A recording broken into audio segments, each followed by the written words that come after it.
Congratulations to the delegates and attendees of this 44th International Virtual Convention of the American Federation of State, County, and Municipal Employees. I am especially proud to acknowledge the leadership and vision of President Lee Saunders.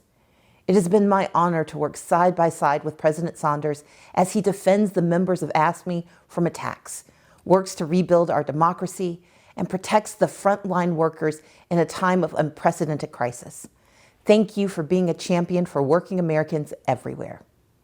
And to the 1.6 million members located across the nation, employed in hundreds of different occupations, I offer the most sincere gratitude for your tireless service to our communities during the COVID-19 pandemic. From dedicated nurses and corrections officers to the tireless childcare providers and brave sanitation workers, to the courageous EMTs and dauntless public service employees. AFSCME's members have been leading the way through this public health crisis and fighting to keep America running. In a year marred by crisis and chaos, what you all have known to be true has been put into sharp relief. We can and we must do better by America's working families. Effective and active unions guarantee us better pay, quality health care, and a more secure retirement. They negotiate strong contracts, protect jobs, and win raises, rights, and respect at the bargaining table. This power must be protected and built upon. We can do this together because while individually you have purpose, together we have power. And there is no better place to exercise this clout than at the ballot box. It is at the ballot box where our struggles to promote freedom and opportunity for all working people counts the most. It is at the ballot box where our labor to defend not just our own personal fortunes, but our collective futures becomes law. And it is at the ballot box where we must demand a fair fight in life, at work, and for those who will follow. The vote is the most essential building block in building a better society. But from Wisconsin and Georgia to Kentucky and Nevada, the devastating impacts of voter suppression have been laid bare for all America to witness. That's why I launched Fair Fight 2020, because while voter suppression in Georgia was grotesque, we are not the only battleground. I was raised by civil rights activists who taught me to be prepared, so we built our voter protection infrastructure early.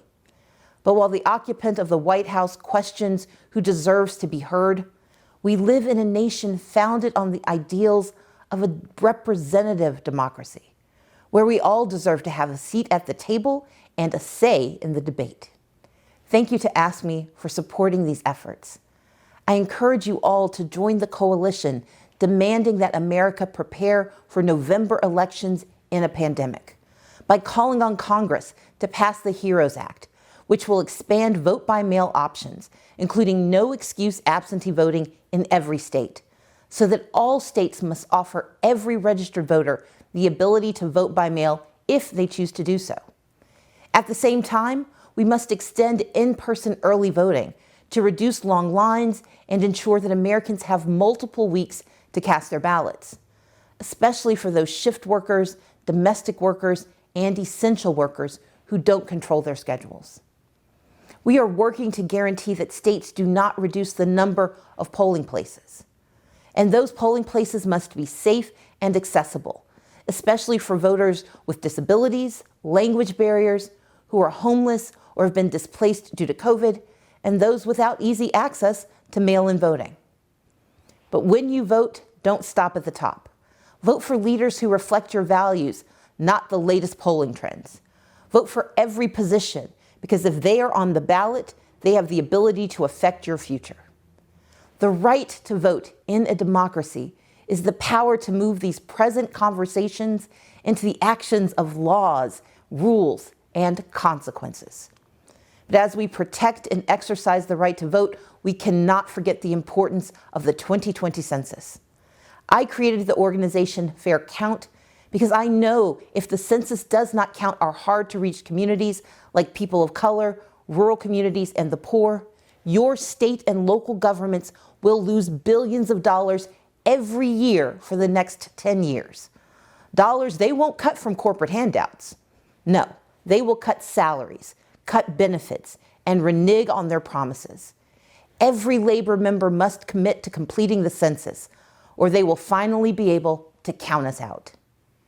Who we vote for this November will determine the direction of the labor movement and the next generation of leadership. And only Vice President Joe Biden can deliver what we need. There's a war on unions, as we have all seen, from the White House to the State House to the Supreme Court. Donald Trump has done his level best to erode the power of public sector labor unions, to dismantle more than a century of hard-won rights. We know which side Trump is on, and we have watched for more than 40 years where Vice President Joe Biden stands. He stands with unions, with collective bargaining, with protecting pensions, with defending civil service. He stands with us, and Joe Biden is on the side of the America we deserve. Right now, we have a president who is proud of his cowardice. In Joe Biden, we will have a leader who is a man of proven courage. He will restore our moral compass and not give in to the bullies in our Congress or our enemies abroad. Where Trump flails with incompetence, Vice President Biden has already led on healthcare and economic recovery, which we will need in 2021. And where our democracy is imperiled by Trump's comfort with lying about who we are and catering to those who despise our system, with Joe Biden as the next president of the United States, we will have a fighter willing to preserve and protect our democracy. I know this moment in time holds uncertainty for too many of us. But if anything is clear, it is that we have the power to usher in a new era this November with our votes and our voices. We will have the leadership we deserve, the America we deserve, if we are willing to work for it. And so I ask you today to join me in the fight, because when we fight, we win. Thank you, and let's get it done.